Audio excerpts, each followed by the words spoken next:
Bonjour à tous, bienvenue sur ma chaîne, j'espère que vous allez bien. Aujourd'hui, une petite vidéo courte sur la psychologie inversée, c'est-à-dire prendre le comportement inverse pour essayer de débloquer soit une situation, soit marquer son approbation, non, sa désapprobation, pardon, son opposition donc, et permet aussi l'affirmation de soi, une petite technique qui peut marcher par certaines fois, mais à utiliser voilà, avec parcimonie, bien évidemment. Mais ça peut servir, voilà, parce que psychologie inversée, c'est-à-dire on va faire, on va changer de comportement en fonction d'une situation pour, voilà, soit pour débloquer une situation, soit pour déstabiliser quelqu'un un petit peu, ou soit pour voilà, donc en gros c'est un petit peu ça. Donc eh bien, il s'agit de faire un petit peu l'inverse de ce qu'on attend de vous. Donc ça peut servir pour déstabiliser par exemple un manipulateur. Ça peut servir quand quelqu'un ne veut pas, voilà, par exemple pour les ados qui sont très dans l'opposition, ou les enfants qui disent absolument l'inverse de ce que vous dites, parce qu'eux font de la psychologie inversée finalement.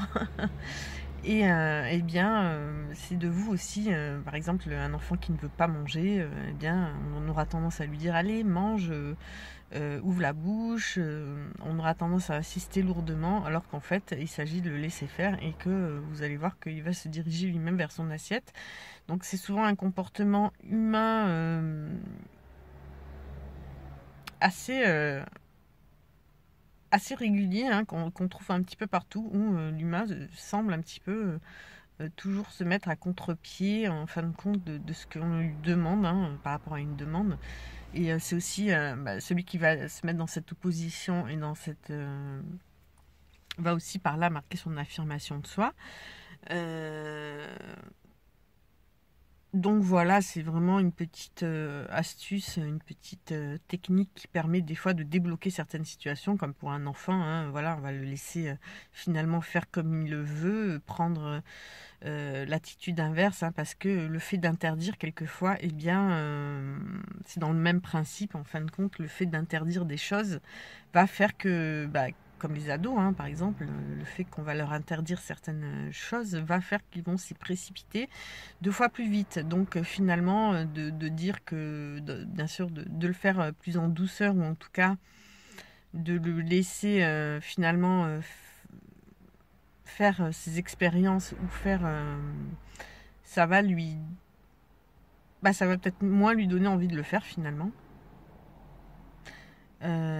Donc voilà ce que je voulais vous dire par cette petite vidéo. Donc pensez-y, des fois il s'agit juste par rapport à des petites situations comme ça dans la vie, où eh bien de prendre les choses à contre-pied, de faire l'inverse de ce qu'on aurait fait habituellement ou naturellement, et de réfléchir et de dire maintenant là en fait je vais faire l'inverse et on va voir ce que ça va donner, juste pour voir, donc voilà. Euh, pour les manipulateurs ça marche aussi, parce que eux ils attendent à ce que vous fassiez exactement ce qu'ils ont prévu pour vous, quoi. Et donc de faire ce que vous allez en fin de compte, vous n'allez pas répondre de manière naturelle, vous allez réfléchir un petit peu et contourner et se comporter différemment. Ça va énormément les déstabiliser. Voilà pourquoi. Voilà, gros bisous à tous, et bon début de semaine, c'est assez difficile le lundi matin, donc bon courage à tous. Bisous, ciao ciao.